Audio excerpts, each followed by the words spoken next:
Hello, ladies and gentlemen. Today I present you a king from New Jersey. He is a loan officer. His name is Thomas Bickett. Thomas is a devoted husband, a loving father, and a graduate of Cornell University in 1998. Tom has devoted his career to helping homeowners with all their financial needs. For many people, selecting the right mortgage is an overwhelming experience. It doesn't have to be with Tom. He has been in consumer finance for 15 years. He started as an investment advisor for a money management firm where he preached suitability, making sure the investment was the appropriate choice for the customer. He takes the same approach with his mortgage clients. They need to know their options and understand how each one applies to their unique situation, is one of his core beliefs. He will take the time to personally review your scenario, give you the options, then let you make a pressure-free choice. Please call today. Tom is privileged to be part of an amazing industry. The goal and realization of home ownership is an attainable dream for all Americans. As a mortgage professional, he focuses on helping one homeowner at a time. He has focused his career on helping people financially. Americans have four large money spends in their life: their kids, their education, their retirement, and lastly, their home. Tom specializes in providing customized mortgage solutions to home buyers and homeowners to help minimize the longer-term impact of money spending. He specializes in first-time home buyers, refinances, seminars, jumbo lending, specialty loan programs, USDA, VA, 203K rehab loans, loan officer management, cash flow management, and debt consolidation specialist. Everyone, please give it up for Tom. Hey everyone, how are you? Good, Tom. Good morning. How are you feeling today? No, I'm fantastic. Yes, I see you with the money tree in the background. It's funny. Yes, everybody needs a money tree. Isn't that the truth? Yes. Tom, how did you? What wealth money management company were you at before the lending side? And did you start at AnyMac, or where were you prior to AnyMac? What other shop have you been at? That's a great question. I graduated college in 1998 and immediately started my life as an adult in the working environment on Wall Street for a company called Lord Abbett. Lord Abbett was a money management firm that dated all the way back to 1929. It was a company that got its roots started during the financial crisis of 2029 and grew to be one of the largest independent private wealth management companies around. I worked for them for about 6 years and learned a lot about my favorite word, which is suitability, right? Know your customer. I was Series 7 licensed, Series 63, Series 65 at the time. And everything that we learned was about suitability. Know your customer, understand what their needs are, understand what their goals are, and trying to make recommendations based on the future goals that they had. My primary job was sales and focusing on educating financial planners on the money packages that Lord Abbett was able to deliver through wealth management, mutual funds, private money, and the such. Nice. And how did you discover AnyMac, or what shop did you discover first? So in 2004, I was living in New York City. I was promoted out to the Midwest. I lived in Nebraska for about 2 years, from 2002, 2004. 2004, being a young man, I was ready to migrate home. I grew up in southern New Jersey, just in the shadows of Philadelphia, and moved back. I thought I was going to be a financial planner and realized at that time that it wasn't the right path for me. And then in 2005, I found myself in the mortgage world, doing primarily refinances, especially for those customers that didn't have the best of credit situations. So really helping them tap into their equity positions to consolidate. And that's where I really learned about money, like cash flow side of things. I realized that debt, no one wants debt, but if you use debt the right way, you can improve your overall cash flow, ultimately allowing you to make more money, save more money, and have a better quality of life. Financial crisis hit in 2007. I really enjoyed mortgages, but it was tough. It was tough sledding. For 2 years, I worked for a real small broker company.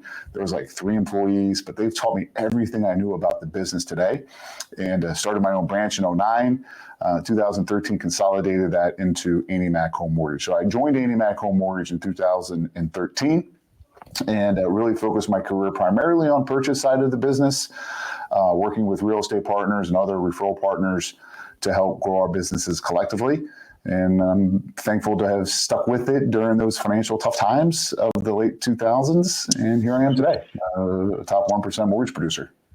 Nice. Congrats, man. You're really one of the most elite to ever do it. Can you walk me through what your strategy is in today's world compared to what it was in COVID? Because I'm sure COVID was some say right now it's a slower, tougher market for most.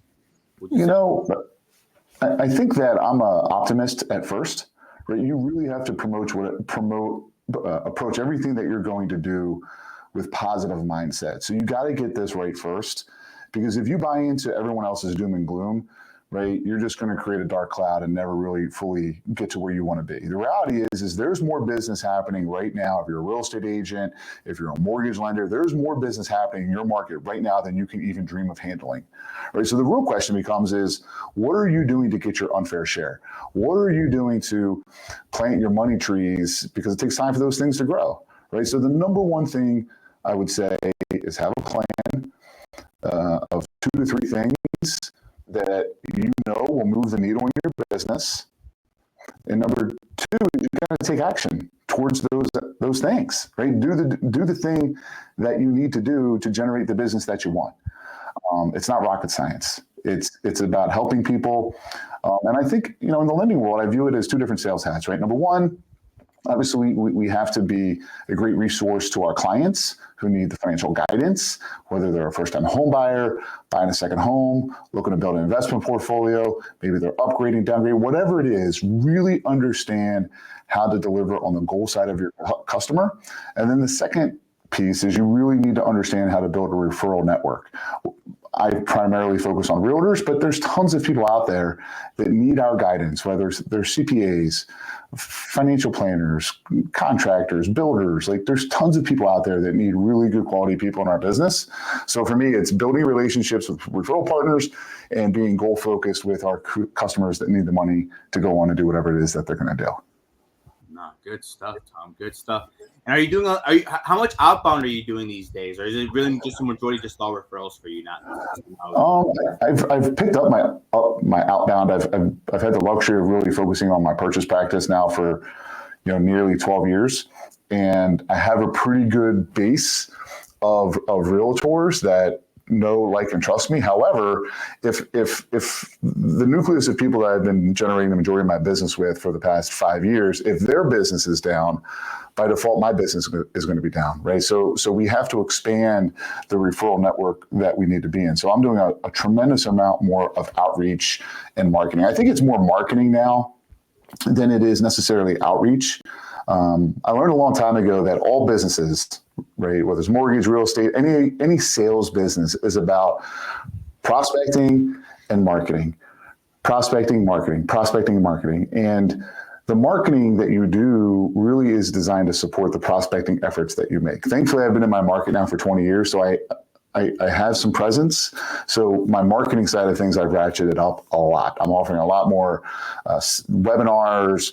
I'm offering a lot more consultations. I've set up my calendar to be invitive to people that want to get my time to learn about our product mixes and or discover options for their own personal finances. So a lot more marketing outreach than I've done in the past.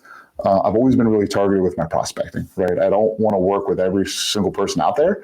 I want to find the people that I like, they like me, and we can mutually work together to help others, right? So my time is very precious. So I want to spend that time with the people that I actually enjoy spending time with.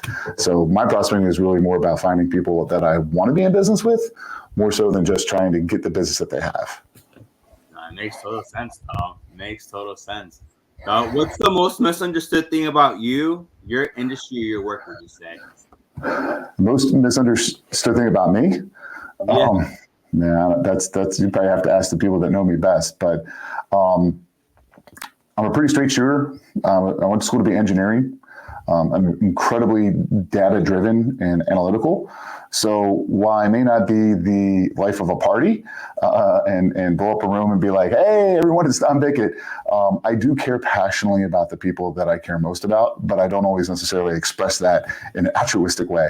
I'm just constantly thinking about different ways to help our clients and help them succeed at the highest possible level. So I'm very focused in delivering on that ability to help people.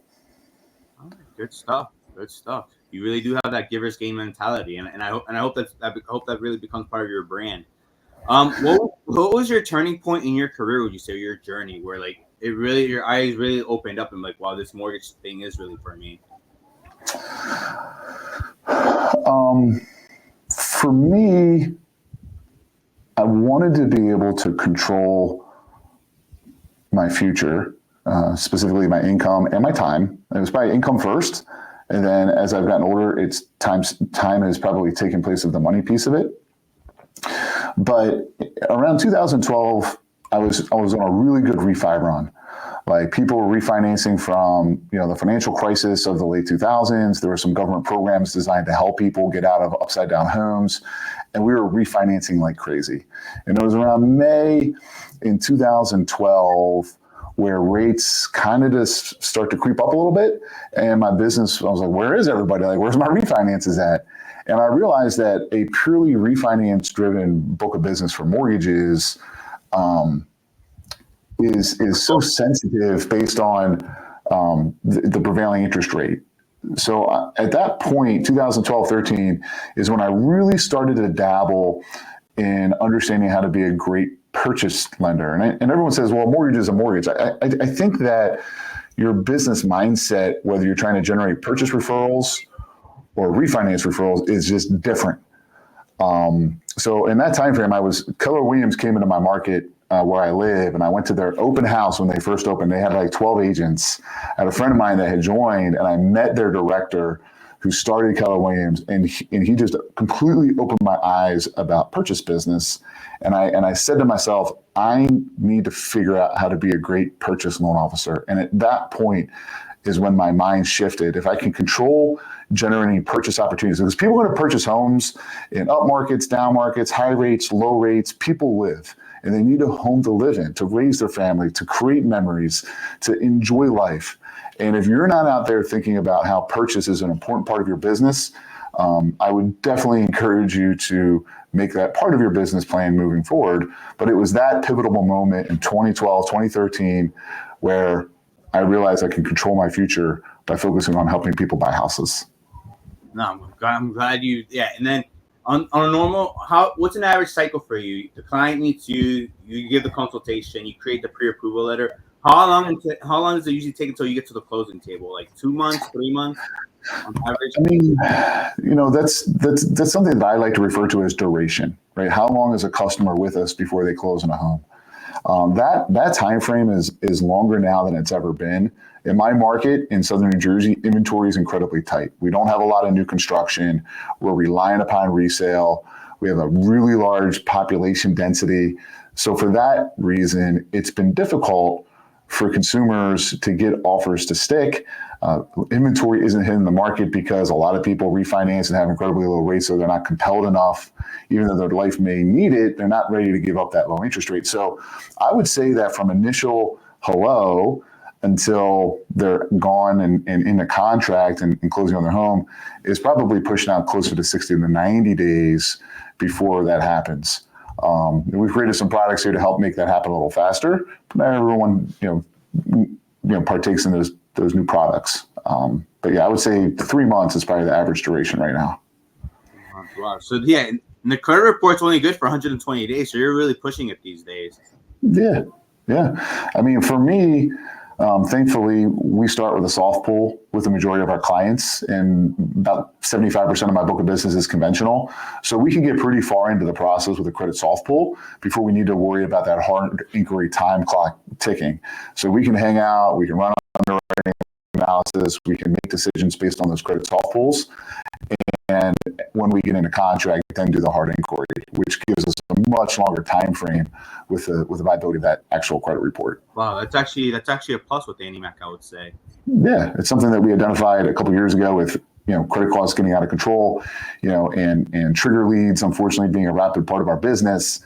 We're trying to protect that consumer as long as possible before they get inundated with 50 phone calls as soon as that hard inquiry hits. So we really are protective of our consumer and their information.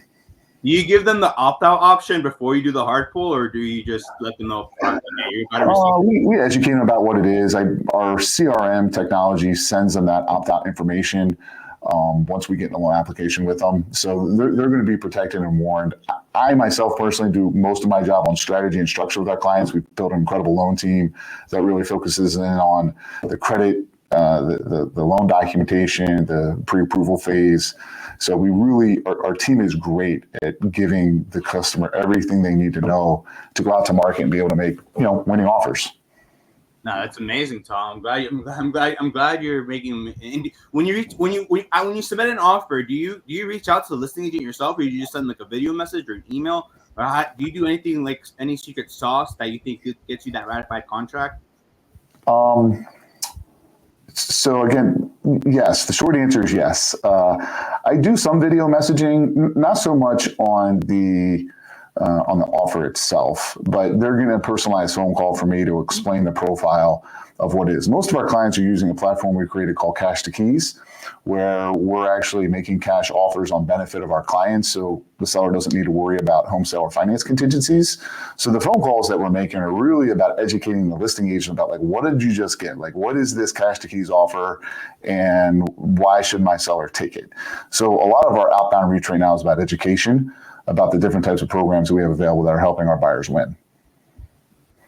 No, it's amazing. I'm glad you have that program in your toolbox.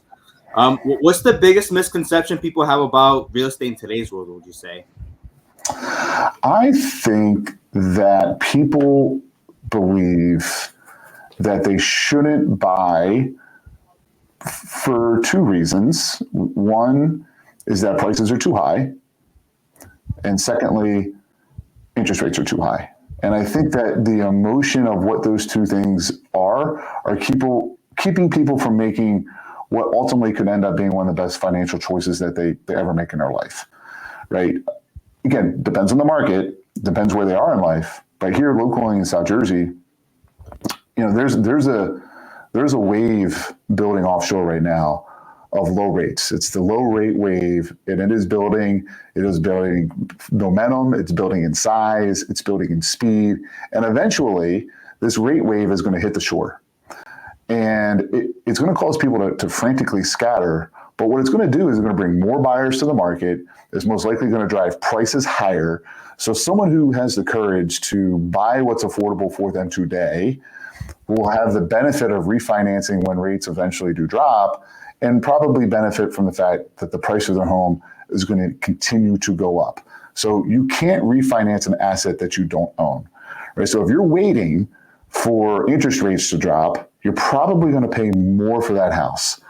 Rates are short term. Yes, they're for 30 years in most cases, but they're short term. The average family refinances every 5 to 7 years. Maybe that's pushed out a little bit because rates were so low during the COVID years that maybe people will hang on to them for a little bit longer. However, if you're waiting for something to happen and everybody else is waiting for the same thing, it's only going to cost you more money the longer you wait, right? So get into the home that's right for you now, based on your financials, based on your affordability, and benefit from that down the road, and simply refinance. Don't wait to buy for rates to drop to 5, 5.5, 6, whatever they end up may being, because you're going to pay a premium on that price. Price is forever. Rate is short term. Price is forever. That's the price you pay. That price is never going to change.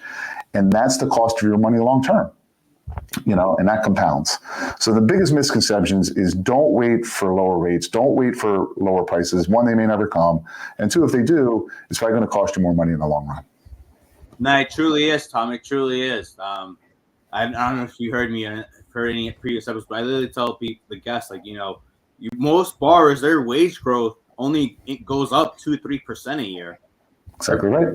Or 4% if they're lucky. The home that they like today, it goes up 5 to 6 every year. And if rates do drop, there's gonna be a more pool of buyers, and they're gonna even push the price up even higher. So right now is the moment to buy and get the seller credit. But if go ahead. I was gonna say, our owner here at Annie Mac, Joe P, put out some stats that said for every 1% drop in interest rates, it brings about 4 to 5 million more people who can afford that specific home. Every 1% drop. right? So if we go from 7 to 6, nationally, there's going to be another 4 to 5 million people looking to buy a home at today's prices. If we get down to low fives, you're talking about another 10 million potential people entering the market that has the same affordability with the people that are shopping today. That's going to get really crowded really fast. Right, so it's going to be easier to put a deal together now at higher rates and just take advantage of refinances when they come. No, you're totally right. You're totally right. I did not know. Thank you for sharing those numbers with me. If you could change one thing about the industry, what would it be and why? And I think everyone in our business probably deserves the right to perform and do whatever they want to do with their career. I come from a Series 7 background, financial planning. It is really hard to get that license. I think that I would make it more difficult for people to get in our industry. I think I would require banks to have their loan officers take tests and be licensed. I think that it's unfair for someone working in a federal bank or a charter bank or whatever to not actually have to go be licensed. I think that's a problem with our industry. And I think you make the requirements to be in this business a little tougher, right? Because when rates drop and it's easy to refinance people flock to our industry to try to make a quick buck. And it just simply takes away from the true professionals that are building a career and who are really dedicated on helping people, not just about the money. No, you're totally right. You're totally right, people. It's funny how everything's cyclical in life. Everything's temporary. What's the most courageous decision you've made recently, and how did it impact you? Recently, I don't know if I've made any courageous decisions recently. I've really been focused on just doing the do. So I don't know if it's necessarily courageous. I will tell you that doing hard things tends to make people more resilient and better in life. About 10 years ago, I weighed a lot more than I do today. And I made a decision that I was going to run a marathon. So I was a college athlete, played football, a lineman, so you don't think of me as a runner, nor do I look like a marathoner. However, I decided that I was going to run a marathon. And in spite of all the things I've done in football, it's probably the single greatest athletic accomplishment that I've had to date. And putting in that time and energy, like it changed me, not just physically, it changed me knowing that, man, I can do hard things. All it takes is a plan and it takes execution. So courageousness is really truly just deciding what it is that you want and just go do it. There's nothing that's keeping us in this country from doing the things that we ultimately want to do. It's simply a function of, being resilient in the things that you want and actually taking the action to go do it. If there's something that you think you want, but you're not taking the steps to do it, then you don't really want it, right? You're not convicted to it. So for me, it's really about decide what it is that you want, take the plan, and just take action. And at the end of it, right, whether you complete it or not, if you truly are moving towards something, the version of you at the end of that journey is going to be a better version of the person that started the journey. And I think that's probably the most important thing about being courageous is going on a journey and just getting better by taking action at things. No, it sounds like you're very pragmatic and not theoretical, which I enjoyed. Yeah. It's just it's like a computer program, right? Like if someone writes a computer program, right, and you hit go, the computer program just runs. It doesn't have an option not to do it. Now, there could be an error somewhere in there that causes it to stop, and then you go in and you fix the error, right?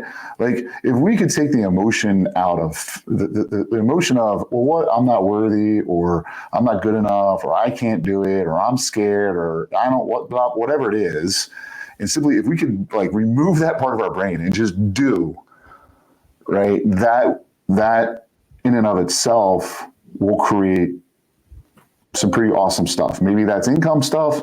Maybe that's help more people stuff. Maybe that's have better relationships in your world with family, spouses, kids, whatever.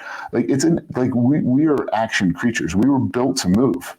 And when we don't take action, right, we get sedentary and we don't accomplish, right? So take action, take movement, and the needle moves. And it can move really fast. Like I don't think people appreciate how quickly you can move the needle in your world by simply taking action. Amen to that. Preach, Tom, preach. What's the next big thing we should expect in the real estate industry, and how are you contributing to it? Do you think what's happening in August, do you think lenders will get creative and actually pay for the buyer's agent, or how do you think that's going to play? I don't think so. I don't think so. I think that I don't think lending companies are going to internally just create products to pay realtors. I think that's a slippery slope that could really create some RESPA challenges. I think that margin in our industry is already pressured, and it's going to be difficult to create enough monies to loosen up closing costs or down payment to effectively pay for that commission. If margin does come back, now customers are taking a higher interest rate to create seller or lender concessions to pay for real estate commissions. I think once the dust settles and everyone truly understands the landscape, I expect some of the agencies could come forward and create some products to help offset the out-of-pocket exposure. Whether it's a DPA, a grant, or something to help loosen up the money that's being spent on the actual down payment and closing costs. But until the dust settles, and I don't think anyone's rushing on the lending side to figure out this solution until we're there, right? Why create a solution to something you don't necessarily know what you're solving? Not very true. Yeah, only time will tell how that one plays out. Out of curiosity, how do you handle criticism or negative feedback about your work if it's even ever occurred to you? Listen, we're not perfect. And to think that you are is narcissistic. To think that you can't learn and grow, even if you've been in business for nearly 20 years, again, is narcissistic. So I embrace criticism. There's a point in my career where it probably bothered me.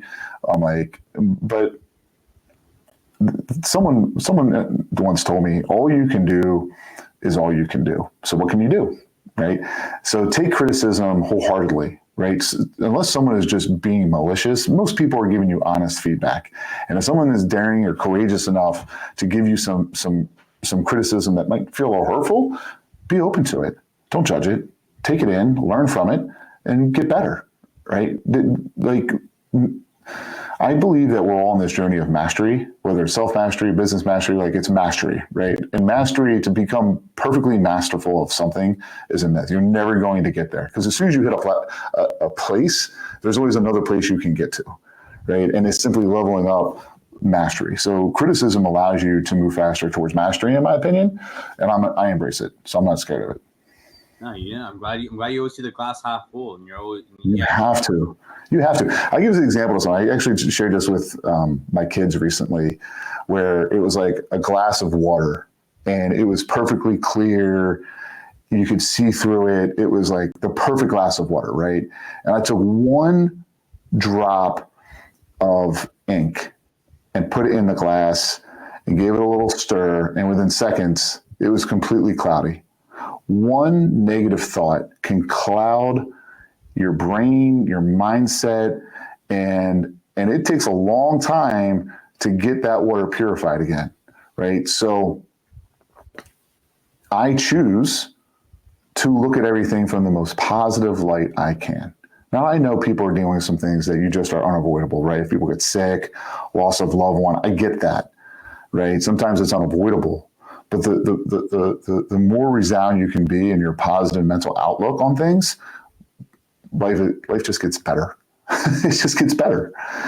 So really try to avoid trying to control things that are uncontrollable. I can't control rates. I can't control prices. I can't control guidelines. I can't control anything other than my outlook on life, right? So be sharp there. And if you can control good quality, positive mindset and focus on helping others, life will always take care of itself.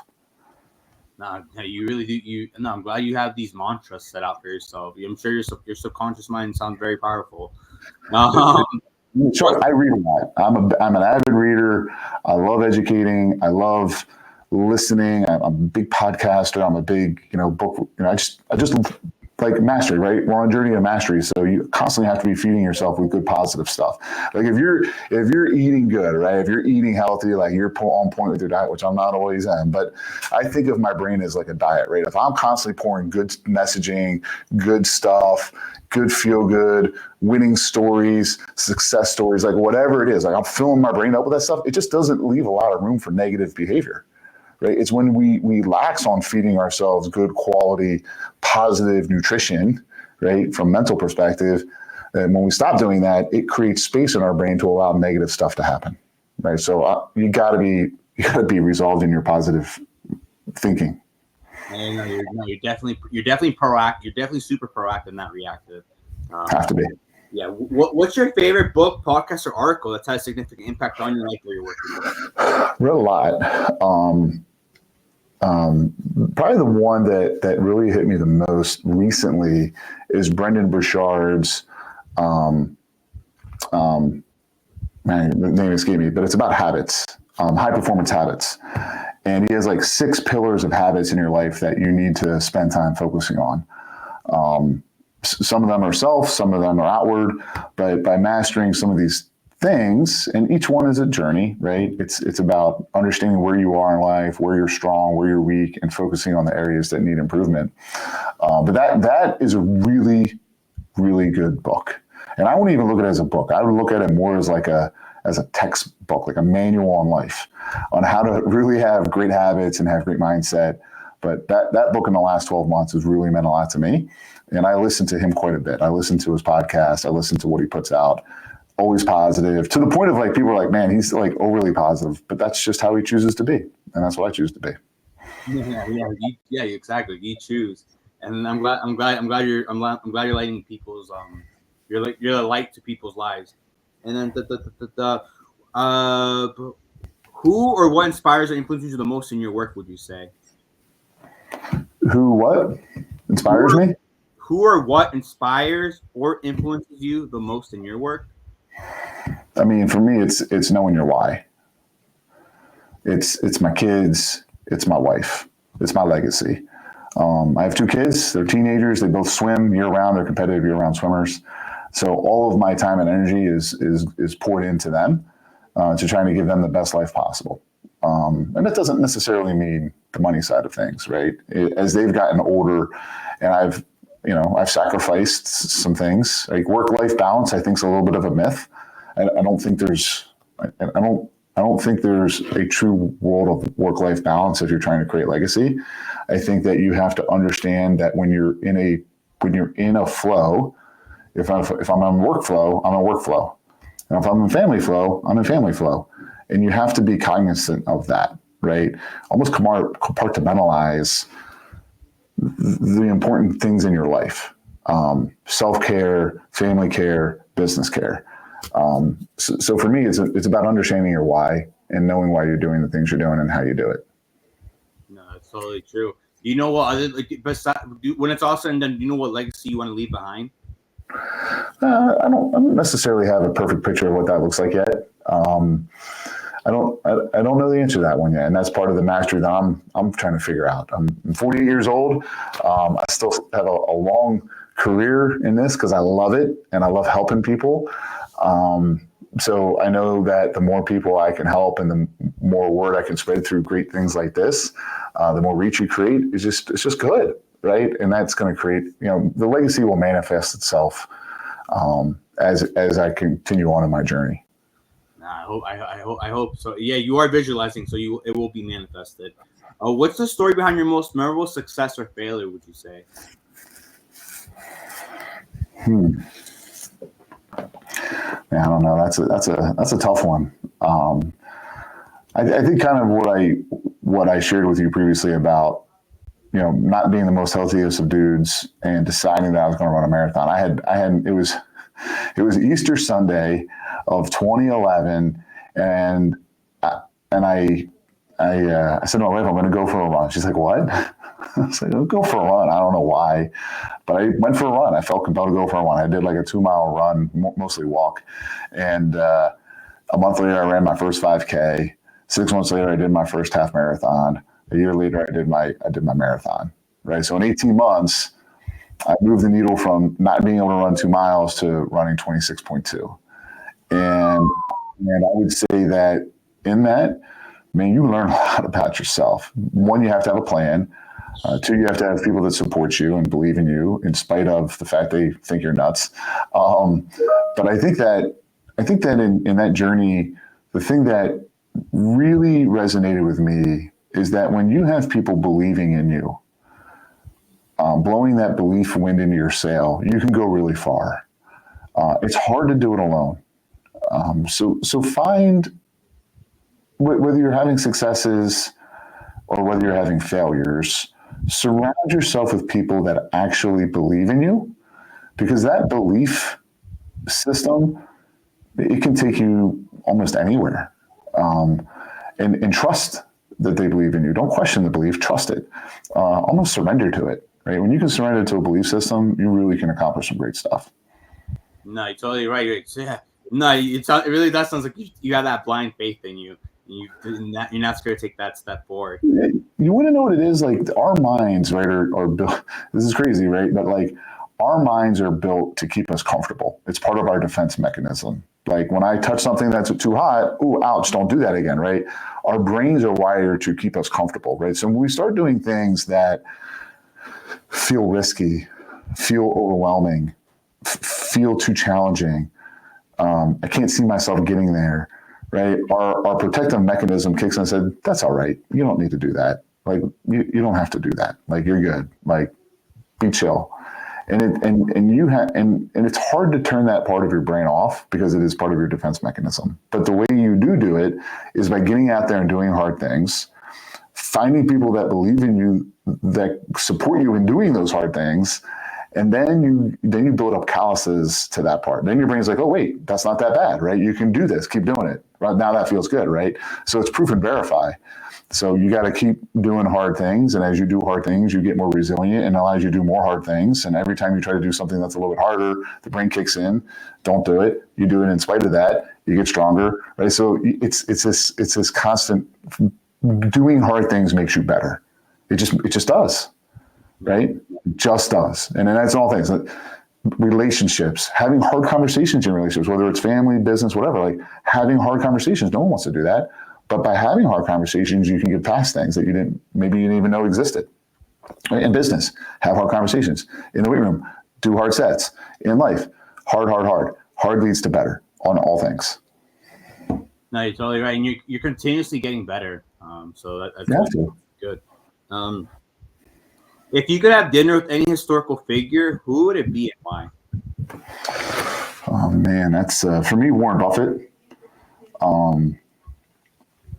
He's the Oracle of Omaha, right? That guy has created massive wealth for himself and the people he's surrounded himself with, and he's done it with no fancy gimmicks. Just having conviction, understanding your principles, looking for good people and good companies. I think that guy is a wealth of knowledge. That'd be one. And the second person would be Steve Jobs. Right? Steve Jobs, I believe, is just such an incredible revolutionary and understands human psychology in the world of business, of what people actually want. Like, I listen to a lot of his stuff, and the guy is incredible. All right. So those are probably the two people I'd love to have some dinner with. No, those are two great choices. Warren Buffett is a living legend, and when you see the arbitrage trade, I think that's something that I think you can pick up on. Just knowing how to arbitrage, like how to leverage yourself in during certain situations or scenarios. What's your advice for someone starting out in the industry? Like, if someone were to get in today under an AnyMac, what advice would you give to them so they can end the year strong and take off in 2025? I would tell them to do, that's a good one. Number one, put blinders on, right? Really narrow your focus on the things that are going to drive conversations as quickly as possible. You need to be in conversation with people. Social media, like, I see a lot of people flock to social media and thinking that that's prospecting. Social media is a form of marketing, right? Again, it's prospecting based, marketing enhanced. So you need to be talking to people. So be in conversation. The faster you are in conversation, with the more quality people that you can be, the faster opportunity will come. So number one is have blinders on by narrowing the focus on being in conversation. And number two, get a mentor, somebody that can really help keep those blinders on and keep you on point with that focus and hold you accountable, right, to the things that you want to be held accountable to. Right. Someone asked me about accountability the other day, and accountability is funny, right? If you can't hold yourself accountable, how could you expect anybody else to hold you accountable? But if you want to be held accountable, like you truly are like, yeah, man, this is something I want and I need to get after it. I just need a little bit of, mentoring or coaching, all for it. Right. But you got to want it. You got to want it. Like you're going to die of starvation if you don't go have these conversations. So be in conversation, be focused, find a great mentor. Those things always hold true in any environment to help move the needle fast. No, it's so funny that you mentioned there is a want to or clutch factor that you got to have to be successful. What's the biggest lesson you learned so far in your career, would you say? Be humble. Be humble, right? Don't judge. Right, just know what it is that you want. I think social media has done a lot of people some major injustice because it's forced people to make judgments every single time they turn it on. Right, whether you turn on IG, Facebook, TikTok, whatever, it is a simple function of like or not like. Right, I either choose to give it a thumbs up or I don't. And I know it's subconscious for the overwhelming majority of people, but it's training us to be judgmental. Right, so for me, I really think it's about being humble and being non-judgmental, right? We're all in our own individual journeys of wherever it's going to take us. So don't judge people where they are in their own individual journeys. Know yourself, know what you're trying to accomplish, pour into others around you, be helpful, and really just focus on yourself and the people around you, right? So I think that's probably the best advice I get. Be humble and be non-judgmental.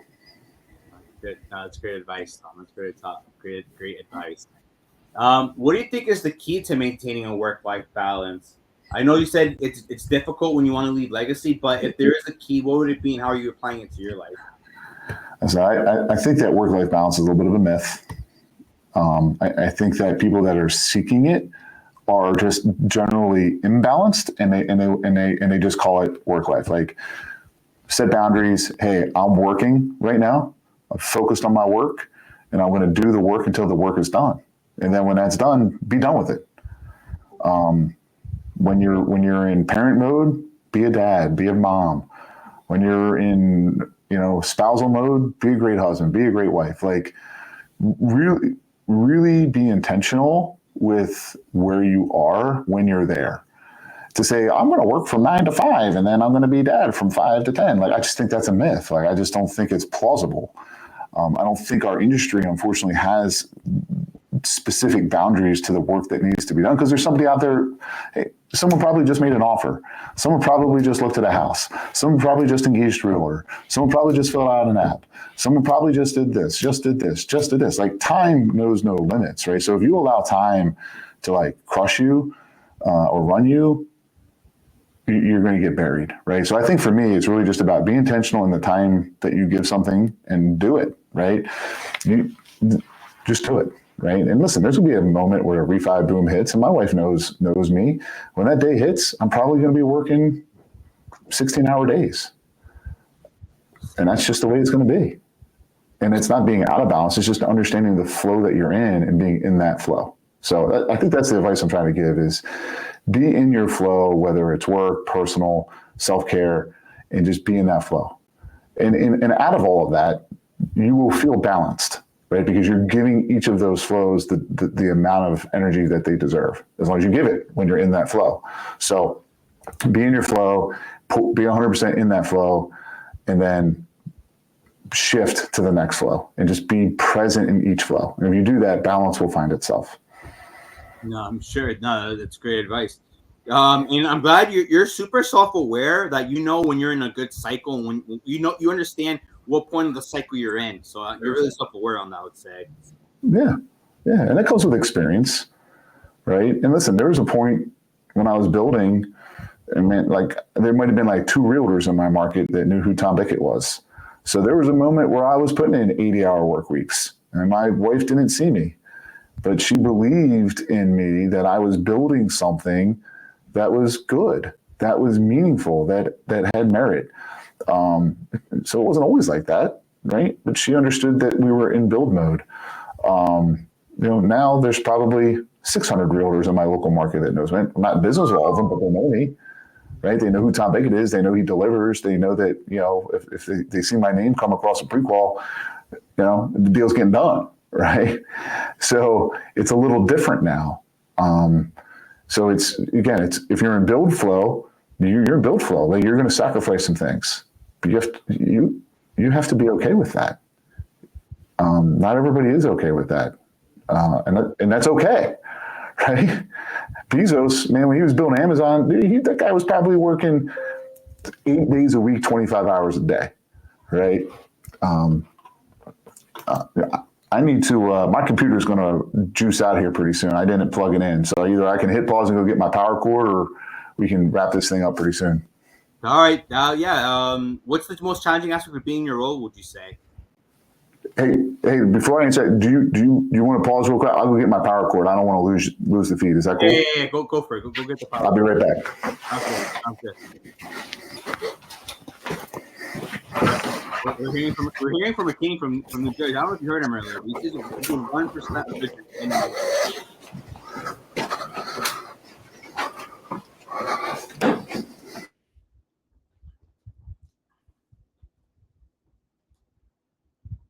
And we're gonna have to give it a moment.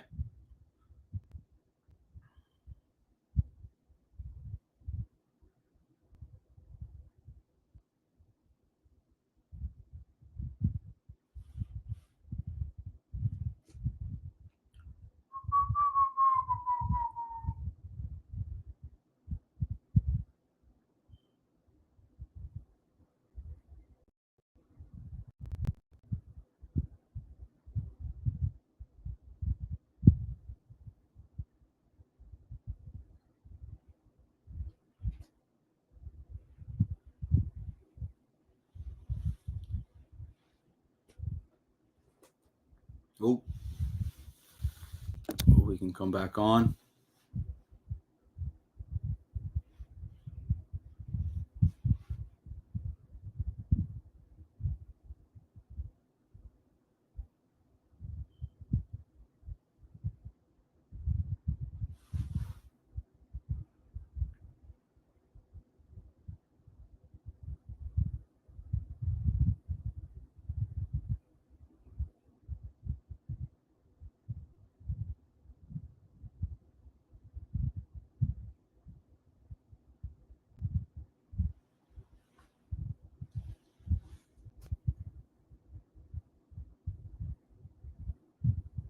Boom.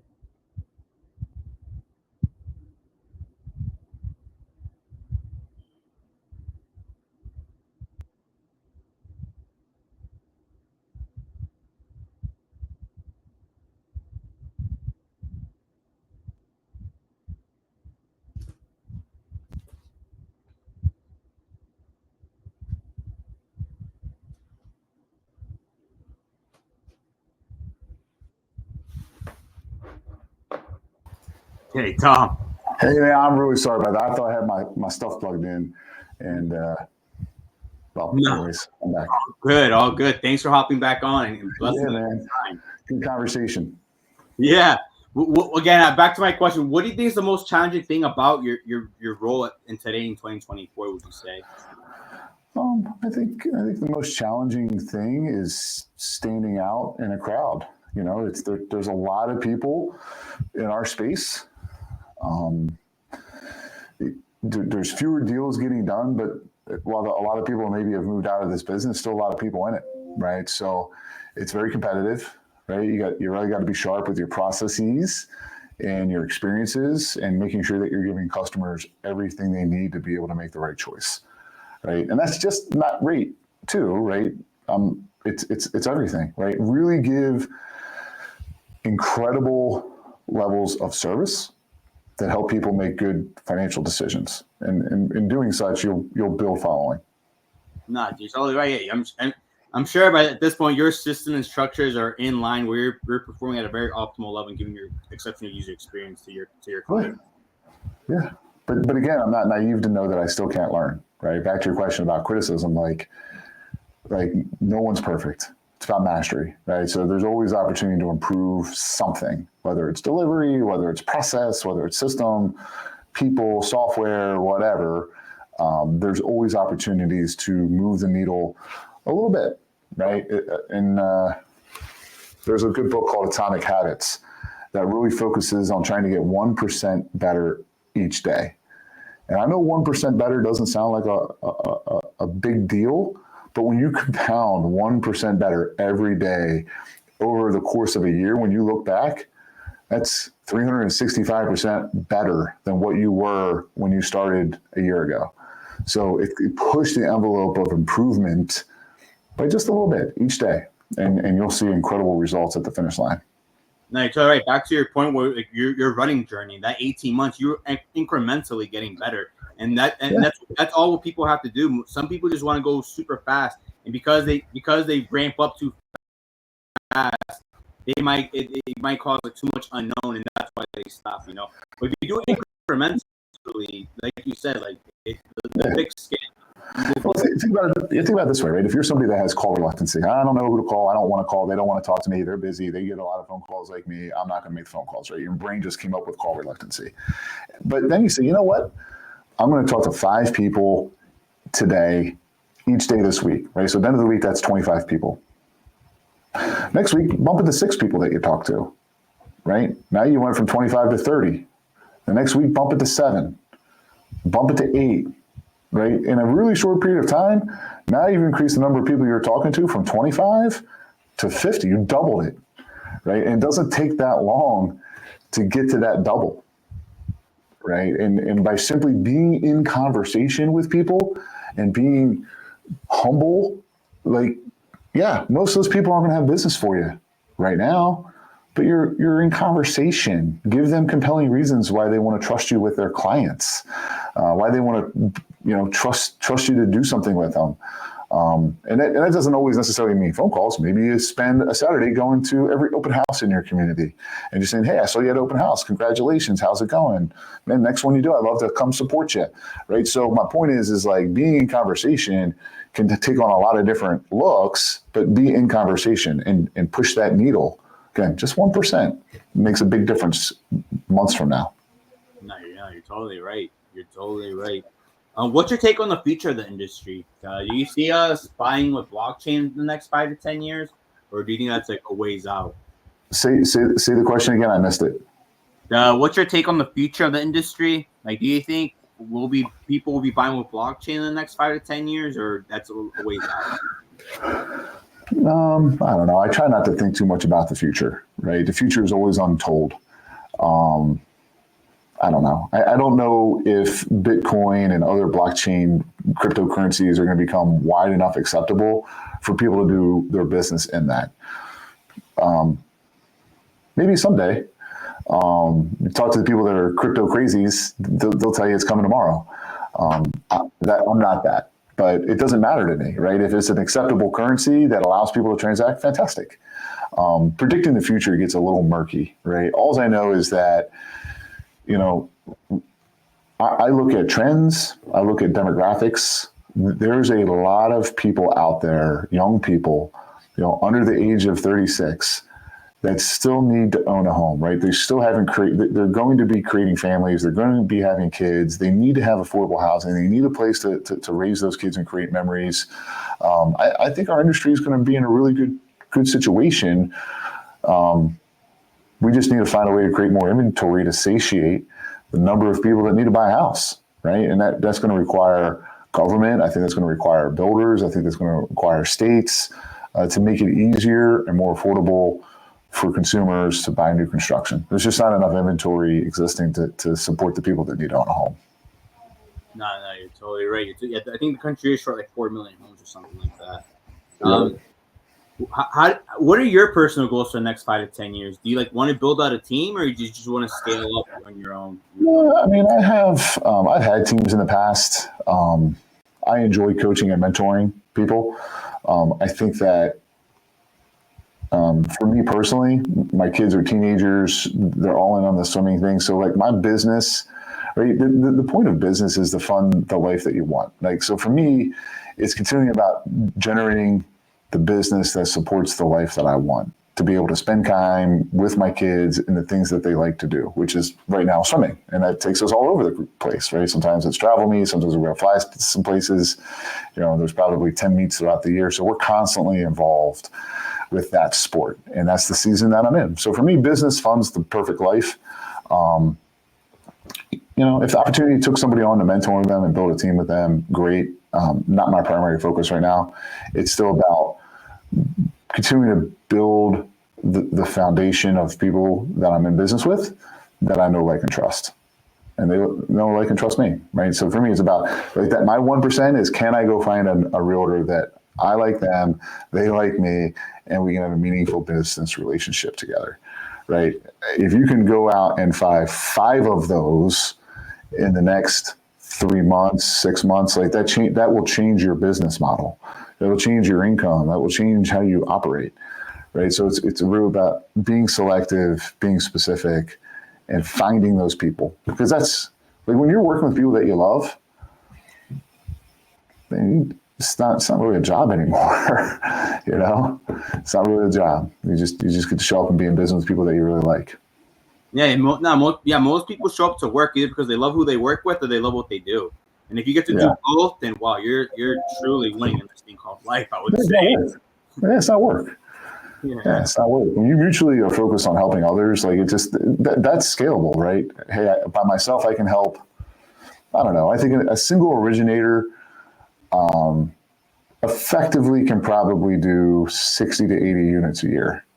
Right? When you start pushing beyond that, then you need staff, right? So my team that I have, there's 3 originators. We're all equal in size in terms of production.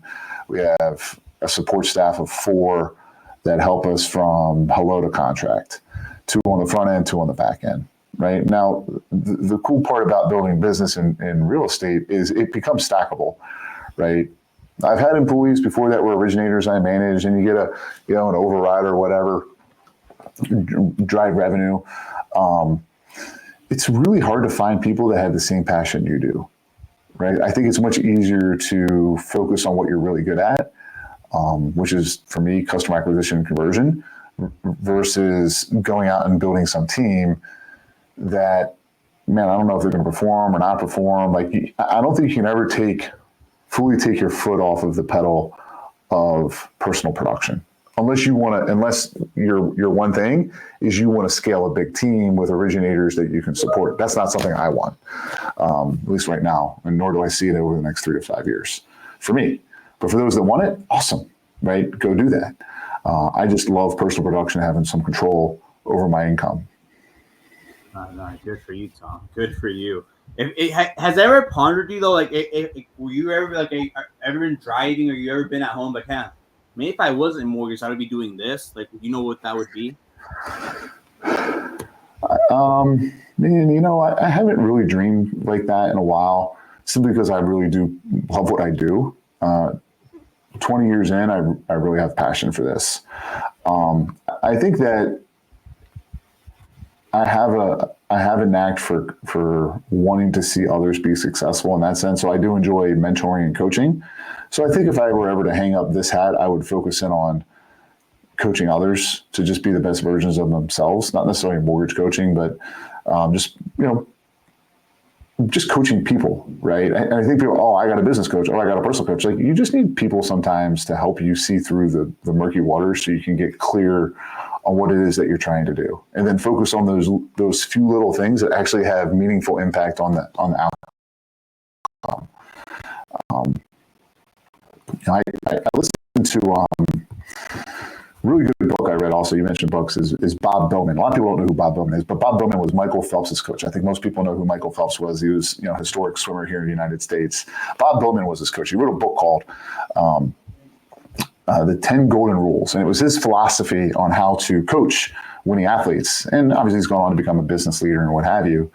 But he I don't know if it was in the book or maybe a podcast I've seen him in, but he's like, you can't control the outcome of anything. You can predict the outcome, but the only thing that you have any control over in life is your input. What are you willing to put in? What are you willing to sacrifice? What are you willing to get done to move that needle, right? And if you do all of those things, you could have some potential control over the output. But like in sports, Michael Phelps was only as good as Michael Phelps could swim on that particular day. They never trained to win because somebody else could swim faster than you on that day, right? You have zero control over what somebody else is going to do, period.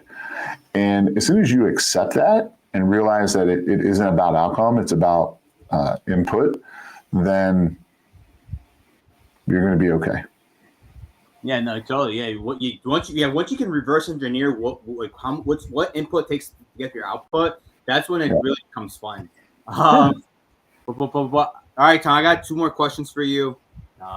When I'm 80 years old, I'm going to be watching this. Like when I'm really, really old, what piece of advice do you want to leave with me? Enjoy the ride. Enjoy the ride. It's life is way too short. 80 years is an incredible life. It's an incredible time period. But in the grand scheme of everything, we were here for a moment in the greater picture. So enjoy every moment of it, embrace it, and push yourself, right? I think the greatest fulfillment is when you achieve the greatest things, right? So go achieve as much as you possibly can and enjoy in all of the things that you were able to achieve, right?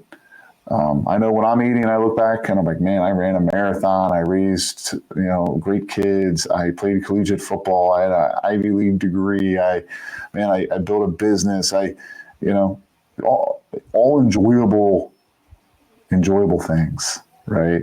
So enjoy the ride. Don't take yourself too seriously, right? I think that kind of falls under the enjoyment thing. Sometimes we get so stressed out about something that we forget that it's about enjoying it.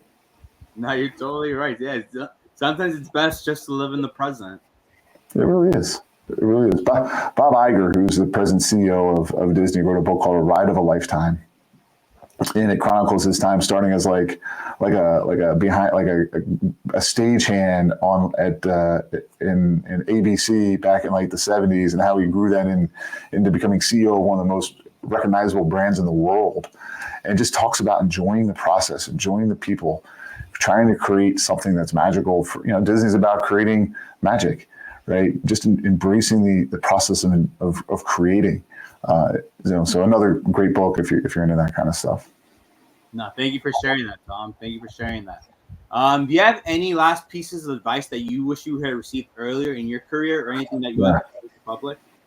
Yeah, I think kind of just to sum up with the themes that we've been talking about so far, which is, put blinders on, narrow the focus on the things that actually matter, right? If you can do that in life and be present in the flow that you're in, work flow, family flow, self-care mode, whatever it is, be present, work with blinders, narrow the focus on a few things, and just move fast, right? Don't delay, don't procrastinate towards the things you want. Just narrow that focus, improve speed, improve quality, learn, go, and things will be perfect. They really will. No, thank you for sharing that, Tom. Ladies and gentlemen, again, you just heard from a king from New Jersey, a mortgage loan officer, Thomas Bickett, but you can call him Tom Bickett whenever you get him on the phone. Tom, Thanks for your time. Appreciate you. This is fantastic. Thank you so much. No, thank you, man. Till next time.